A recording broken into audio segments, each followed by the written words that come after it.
जैसे कहने का मतलब, जैसे क्लास में आपका कोई स्ट्रांग बॉय है और एक वीक बॉय है, तो आप उसके फिजिक देख के बोल सकते हो कि ये बहुत तंदुरुस्त तगड़ा लड़का है और ये बहुत वीक है, खाना पीना कम खाता है। और स्ट्रेंथ उसमें ज़्यादा है, दिस मीन्स एनर्जी ज़्यादा है, ये बहुत सारे काम कर सकता है।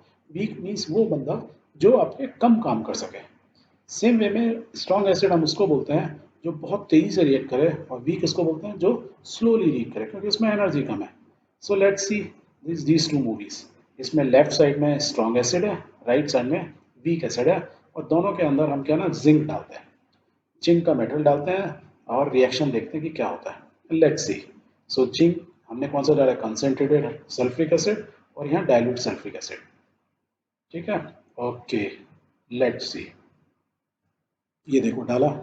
तो राइट साइड में आपको लग रहा है कि जैसे एज ऑफ नाउ रिएक्शन बहुत फास्ट हो रहा है, बट ध्यान से देखोगे, so now you will see कि लेफ्ट में the reaction is much more faster, और ये इतनी तेजी से बढ़ता जाएगा पूरा, जब तक ये खत्म होगा तब तक वो पूरा पिघल भी जाएगा।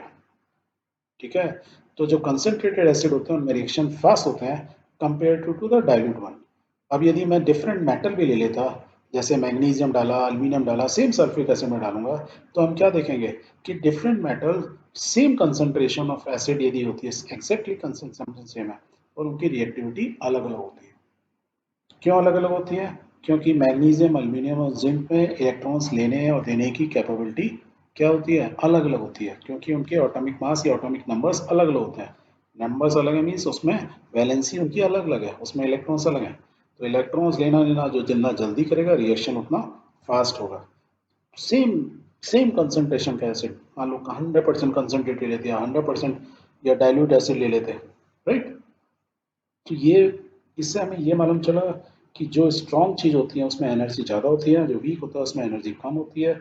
एग्जैक्टली सेम वे में जैसे ह्यूमन बीइंग के अंदर होता है।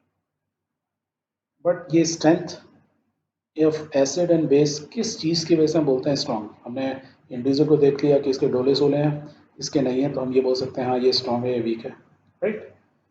इसको देख के बोल सकते हैं। बट एसिड और बेस को क्या चीज़ देख के बोलेंगे? वो चीज़ होती है the concentration of hydrogen ion या O H ion in the solution. That is what we learn previously, थोड़ी देर पहले हमने पढ़ा। So the concentration of acid में हाइड्रोजन आयन होंगे और बेस में ओ एच आयन होंगे। जिसके पास जितने हाइड्रोजन आयन्स हैं मीन्स उतनी उसके पास गोलियां हैं, मीन्स उतना पावरफुल है वो। ऐसी जिसके पास ओ एच आयन जितने ज़्यादा मीन्स एमिनेशन इसके पास ज़्यादा है, वो उतना पावरफुल है, ऐसे समझ लो, right. So let's see, let's move further आगे। तो इसको पता कैसे लगाएंगे कि यस, ऊपर वाले में तो हमको देख के पता लग गया, पर ओ एच आयन किसके पास ज़्यादा है और किसके पास हाइड्रोजन आयन ज़्यादा है, कौन स्ट्रॉन्ग एसिड है कौन वैसे है, उसके लिए यूनिवर्सल इंडिकेटर्स होते हैं। यूनिवर्सल इंडिकेटर्स होता क्या है और कैसे इसको यूज़ करते हैं? तो यूनिवर्सल इंडिकेटर एक बेसिकली स्केल होता है, यूनिवर्सल स्केल बोलो। ये स्केल क्या होता है, इसमें हम मेजर करते हैं the scale for measuring hydrogen ion concentration in the solution called pH scale, right. PH means percentage of hydrogen ions, और केमिस्ट्री में हम जैसे 12 बोल रहे हैं उसको क्या बोला जाता है, कंसेंट्रेशन। परसेंटेज ना बोल के कंसेंट्रेशन, परसेंट हाइड्रोजन आयन की कंसेंट्रेशन सोल्यूशन में कितनी है, जिसकी जितनी ज़्यादा उसका पीएच स्केल उतना ज़्यादा, तो हम पता लगा सकते हैं। तो पीएच स्केल हम कैसे बनाते हैं? तो पीएच स्केल किससे बना है? पीएच में पी स्टैंड होता है पोर्जन इन जर्मनी मीन्स पावर। किसकी पावर ज़्यादा है, किसके पास कितना ज़्यादा हाइड्रोजन आयन है, वो उतना ज़्यादा पावरफुल। और जिसका हाइड्रोजन आयन जिसके पास जितना ज़्यादा वो उतना स्ट्रॉन्ग एसिड। ठीक है, और पीएच के लिए हमने एक स्केल बना दिया। तो हमने एक ना एक स्केल कैसे बनाते हैं, एक लाइन खींचते हैं और उसमें नंबर डाल देते हैं, that is what is called scale. तो हमने क्या किया, स्केल बनाया 0 से 1 2 3 4 5 6 7 ऐसे करके बढ़ते हुए 14 तक। तो this is a scale and this scale is called pH scale. इस पीएच स्केल की ना विड्थ भी होती है, जैसे हमारे सारे स्केल्स की होती है, हमारे पास होते हैं, पर उसका विड्थ में उसमें कोई मतलब नहीं होता। विड्थ तो बस हमारे जो यूज टू हम यूज़ करते हैं अपने ज्योमेट्री बॉक्स में रखते हैं, वो इसलिए होती है विड्थ कि हम आराम से पकड़ सकें, इजीली हैंडल कर सकें। बट जो पीएच स्केल होता है उसमें लेंथ में तो यूनिट्स होती हैं, और विड्थ उसकी रिप्रेजेंट करती है the concentration of hydrogen ion. तो ये जितना ज़्यादा चौड़ा, ये नीले से स्टार्ट किया, देखो यहाँ से ऐसे क्या दिखा रहे हैं, ये हाइड्रोजन आयन कम होते जा रहे हैं, और धीरे धीरे धीरे धीरे जाके देखो यहाँ पे खत्म हो जाता है, दैट मीन्स तो जो ब्लू कलर का जो शेड है, ये बता रहा है कि लेफ्ट साइड से जीरो, जहाँ स्केल में जीरो वैल्यू है उस समय हाइड्रोजन आयन हाईएस्ट है और वो धीरे धीरे धीरे राइट में जाते थे कम होते जा रहे हैं। वेयर एज यदि बॉटम में देखो ये व्हाइट कलर का शेड है, व्हाइट कलर में क्या दिया हुआ है, O H ion. That means left side में ओ एच आयन बहुत कम होते हैं और धीरे धीरे धीरे धीरे बढ़ते जाते हैं और अल्टीमेटली यहाँ पे जाके बहुत ज़्यादा हो जाते हैं। इसलिए आप राइट साइड में देखोगे कि यहाँ क्या लिखा हुआ है, इस स्केल के हिसाब से जब इस स्केल में जो भी चीज़ 7 पे आएगी उसको क्या बोलते हैं, न्यूट्रल, और जो लेफ्ट में आएगी उसको बोलते हैं एसिडिक। तो यहाँ से एसिडिक नेचर बढ़ता जाता है। तो एसिडिक नेचर क्या बोला था हमने, highest power of hydrogen means जिसमें highest concentration of hydrogen ion हो। तो हाईएस्ट कंसंट्रेशन कहाँ दिखने ज़्यादा, यहाँ दिखने में। तो मीन्स पीएच स्केल में जिसकी वैल्यू जीरो होगी वो हाईली एसिडिक होगा। वैल्यू पीएच स्केल में बेशक जीरो हो गई पर उसका मतलब क्या है, हाइड्रोजन आयन हाईएस्ट। और यहाँ 0 1 2 3 4 5 6, तो दैट मीन्स जिसकी पीएच जीरो है वो हाईली एसिडिक है, जिसका पीएच 5 है वो इन बिटवीन है, और जिसका पीएच 7 है वो न्यूट्रल है। न्यूट्रल मीन्स क्या होता है, water, like neutral. Same way में यदि मैं राइट में जाऊँ तो अल्कली होता जा रहा है। अल्कली मीन्स जो चीज़ें बेसिक बढ़ता जा रहा है, और हमने क्या बोला था, जो बेस पानी में मिल जाए वही तो OH बनाएंगे। तो जो पानी में मिल जाते हैं उन्हीं को तो अल्कली बोलते हैं। तो हाईएस्ट अल्कली होगी जैसमीन जिसकी पीएच 14 है, वो बोलेंगे बहुत ज़्यादा खतरनाक बेस है ये, very alkaline in nature. Clear है। और जो सेंटर में क्या बोलते हैं इसको, वाटर। तो वाटर का जो पीएच यदि कोई आपसे पूछेगा तो क्या होता है, 7। उसके लेफ्ट साइड में होते हैं एसिड, उसके राइट साइड में क्या होते हैं, बेस। तो कैसे याद रखोगे, जीरो से स्टार्ट करो। पहले क्या आएगा, लेफ्ट 0 से 7 के बीच में ए, अल्फाबेट का ए आता है, फिर बी आता है। तो पहले एसिड आते हैं, फिर बेस आते हैं, बीच में क्या होता है, वाटर। और वाटर की पीएच क्या होती है, 7। यदि ये आपको याद है तो आपको हमेशा याद रहेगा एसिड पहले आएंगे और बेस बाद में आएंगे। और वाटर के लेफ्ट में जाओगे तो एसिडिटी बढ़ती जाएगी, वाटर के राइट में जाओगे तो एसिडिटी बढ़ती जाएगी। मैक्सिमम वैल्यू 7 होती है बेस की, और मिनिमम वैल्यू क्या होगी यहाँ, 7। 7 से थोड़ी सी ज़्यादा वो बेसिक होगा, अदरवाइज न्यूट्रल होगा। राइट। एक और भी होता है सेम चीज़ को, एक स्केल और बनाया साइंटिस्ट ने। उन्होंने क्या किया, यदि मैं किसी चीज़ को, मैं ना वो पेपर आता है लिटमस पेपर, एक स्पेशल कलर का होता है, राइट, स्लाइटली येलोइश कलर का होता है। उसको ना मैं जब रिएक्ट करूँ डिफरेंट एसिड के तो उसका कलर चेंज होगा। तो यू विल फाइंड कि उसका कलर, हमने कहा था ना एसिड में डालते ही कलर, लिटमस पेपर क्या होते हैं कि रेड हो जाते हैं, और बेस में डालते हैं तो क्या हो जाते हैं, ब्लू हो जाते हैं। तो जितना ज़्यादा डार्क वो क्या कलर चेंज हुआ, वो उतना ज़्यादा एसिडिक हो गया। तो ये एक कलर आपका पीएच स्केल हो गया एक तरह से। ये बता रहा है जितना ज़्यादा कलर, तो आप कलर देख के भी कह सकते हो कि मैंने दो एसिड हैं, एक का कलर ये है, एक का कलर ये है, लेफ्ट में डार्क वाला जी, तो डार्क वाला कहाँ रहा है, 0, और ये वाला 3। तो आप बोल सकते हो ना जो इसका डार्क कलर है वो मतलब ज़्यादा एसिडिक है, 3 वाला कम एसिडिक है। तो this is also a scale where you use a pH indicator, उसको यूज करते हो, उसका कलर चेंज होता है। Based on the colour also you can indicate whether acid is strong और वीक। क्लियर है। Okay. Okay. So pH of salt यदि मैं निकालना चाहूँ तो यदि ये इंक्लाइन है, एसिडिक तो नहीं है, और हम बोल रहे हैं कि न्यूट्रल होते हैं, अभी तक हमें इलेक्ट्रिकली न्यूट्रल है, क्या इनकी भी एसिडिटी होती है, हम बोल रहे हैं एसिडिटी थोड़ी बहुत तो होगी क्योंकि इंक्लाइंड है। तो let's calculate the pH of these salts, तब हमें मालूम चल जाएगा कि कितने इंक्लाइंड है, कितने एसिडिक इन नेचर है। तो हमने जो अभी जो सारे केमिकल लिए थे उनके फॉर्मूला यहाँ लिख लिए, एंड हम क्या करेंगे, इनको सोल्युबिलिटी इन वाटर हम देखेंगे पानी में घुलते हैं कि नहीं घुलते हैं।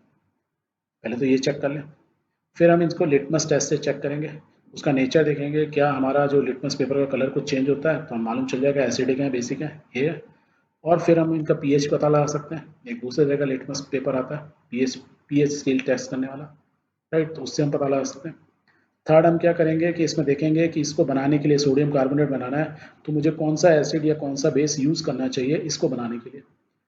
मैं एसिड भी यूज़ कर सकता हूँ, मैं बेस भी यूज़ सकता हूँ, दोनों को यूज़ करूँगा तभी तो सोडियम कार्बोनेट बनेगा। वो क्या होगा, ये एक्सपेरिमेंट यदि हम कर लेंगे तो हमें क्लियर हो जाएगा कि जितने भी हमारे सॉल्ट बनते हैं कि वो स्लाइटली एसिडिक होते हैं या बेसिक होते हैं, क्या होते हैं।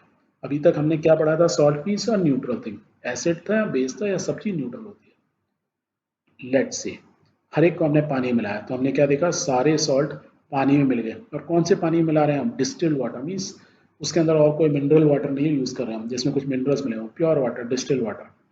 डिस्टिल्ड वाटर क्या होता है, जो बारिश का पानी होता है, that is a distilled water. या आप बोलो कि ना पानी को उबालो, उसकी जो स्टीम बनेगी उसको कंडेंस कर लो, that is a distilled water. जो अपनी गाड़ियों में आप डालते हैं, ठीक है, that is a pure water. अब ये प्योर वाटर हमारे लिए ज़्यादा अच्छा नहीं रहता, हम नहीं पी सकते, हम पियेंगे क्योंकि हमको मिनरल चाहिए होता है, that is why mineral water is more important, right. तो हमने क्या देखा, सारे सॉल्ट्स पानी में घुल जाते हैं। ओके, अब हम लिटमस पेपर लेते हैं, ठीक है, कोई भी लिटमस ले लो, रेड कलर ले लो या ब्लू कलर ले लो, ठीक है, क्योंकि अभी हमने क्या देखा था, पढ़ा था कि ये स्लाइटली एसिडिक होते हैं। तो यदि हम ब्लू वाला लिटमस ले लेते हैं वो ज़्यादा अच्छा है। यदि ब्लू लिटमस लेंगे तो वो क्या हो जाना चाहिए, स्लाइटली रेड में कन्वर्ट हो जाना चाहिए, लेट्स सी, कुछ एक्शन नहीं हुआ, कोई फर्क ही नहीं पड़ा। अब रेड ले लो या ब्लू ले लो, कोई फर्क नहीं पड़ रहा है इसको, या कोई भी पिंक कलर का भी ले लो, that means there is literally no change. तो यदि हमने लिटमस टेस्ट किया, इससे हम क्या बोल रहे हैं कि ये क्या होते हैं, न्यूट्रल होते हैं। बट हम दूसरी तरफ ये बोल रहे हैं कि स्लाइटली एसिडिक है, मीन्स ये इतने एसिडिक नहीं है कि लिटमस पेपर का कलर चेंज कर दें, ठीक है, जो नॉर्मल लिटमस पेपर हम लैब में यूज़ करते हैं, इसलिए ये हुआ। अब हमको पीएच देखना है, पीएच कैसे मालूम हो जाएगा, पीएच स्केल से। पीएच स्केल हमने देखा था, उसके लिए कैसे पता लगाते हैं, एक और लिटमस पीएच स्केल के ना एक लिटमस पेपर टाइप के पेपर आते हैं, थोड़े ज़्यादा सेंसिटिव होते हैं। लिटमस पेपर तो जो हमने बनाया था लिटमस लिचिन से बनाया था, ठीक है, जो उससे अवेलेबल है, ये थोड़ा सा और एडवांस चीज़ों से बनी होती हैं। इन पेपर्स को हम लेते हैं, इसको बोलते हैं पीएच इंडिकेटर पेपर। तो नाम लिटमस ना बोल के पीएच इंडिकेटर, क्योंकि जब हम इसको डालेंगे तो इसका कलर ना वेरी करेगा, हल्के कलर से धीरे डार्क होगा, या डार्क रेड हो जाएगा, या डार्क ब्लू हो जाएगा, या इन बिटवीन कुछ कलर होगा। तो उससे हम प्रिसाइजली बोल सकते हैं कि कितना एसिडिक है या कितना बेसिक है, इसका झुकाव किस तरीका है। So let's do that. और ये यदि जो हम इनका कलर मैच कराएंगे तो वी कैन मैच कि वो कहाँ है, एसिडिक मीन्स क्यों हुआ, हमने लिटमस लिया था, या तो वो रेड होता या ब्लू होता, क्योंकि वो तो यहाँ पे काम कर रहा है। और ये पीएच इंडिकेटर पूरे इसमें काम करते हैं, मीन्स ये काफ़ी ज़्यादा सेंसिटिव होते हैं पीएच इंडिकेटर पेपर। अब हम इसमें डालते हैं, डाल के हम देखते हैं क्या होता है। हमने देखा कि ज़्यादातर की वैल्यू क्या आई, नियर अबाउट 7, बस sodium hydrocarbonate slightly greater than है, slightly greater than 7। Slightly greater than 7 क्या है, सेंटर में 7 है तो राइट साइड में क्या अल्कली, तो स्लाइटली एसिडिक है, थोड़ा सा ज़्यादा है। और ये दो क्या है, जिंक सल्फेट और कॉपर सल्फेट, ये स्लाइटली क्या है, बेसिक एसिडिक है, मीन 7 से थोड़ा कम है, मीन्स ये यहीं कहीं पर है, ना इधर है लेफ्ट में पूरे, ना इधर अल्कली है, थोड़ा थोड़ा कम है। मे बी ये हो सकता है 6.8 6.9, राइट, और ये हो सकता है 7.2 7.3, कुछ वैल्यू हो सकते हैं, मीन्स यहाँ कहीं हो सकता है ये अल्कली। बाकी क्या है, सारे के सारे 7 7 7 7, ये क्या है, इनका पीएच न्यूट्रल है, that means they are all purely neutral. अब हम इसमें ना क्या पता लगाते हैं, एसिड कौन से यूज़ किए गए। देखो यहाँ कार्बोनेट है, तो हम क्या लिख सकते हैं, कार्बोनेट क्या होगा, कार्बोनेट है तो हाइड्रोजन कार्बोनेट होता है, तो ये हाइड्रोजन कार्बोनिक एसिड। ये देखो CH3CO, Na हटा दिया तो उसमें H लगा दोगे तो एसिडिक में H ही लगाना है बस आपको।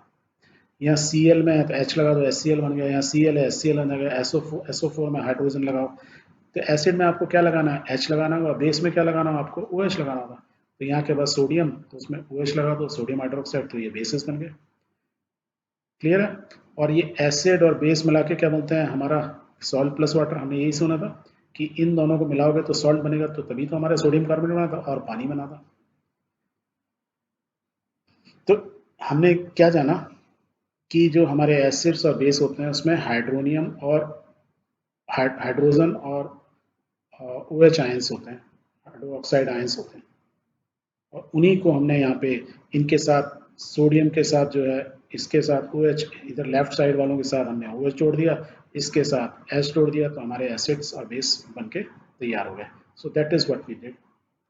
ये आसान तरीका बनाना है, एसिड यूज बना सकते हो, तो यदि आपसे पूछो, वेरी गुड। तो हम इस स्लाइड से क्या समझे, हम ये समझे कि ज़्यादातर जितने सॉल्ट होते हैं basically most of them are neutral, और या स्लाइटली एसिडिक या basic, maximums are slightly acidic. सिर्फ एक ये निकला सोडियम हाइड्रोजन कार्बोनेट, ये थोड़ा सा ज़्यादा है, दैट इज ये अल्कली है। Otherwise maximum are slightly acidic या मैक्सिमम आर न्यूट्रल। पानी की जो पीएच होता है सेम पीएच।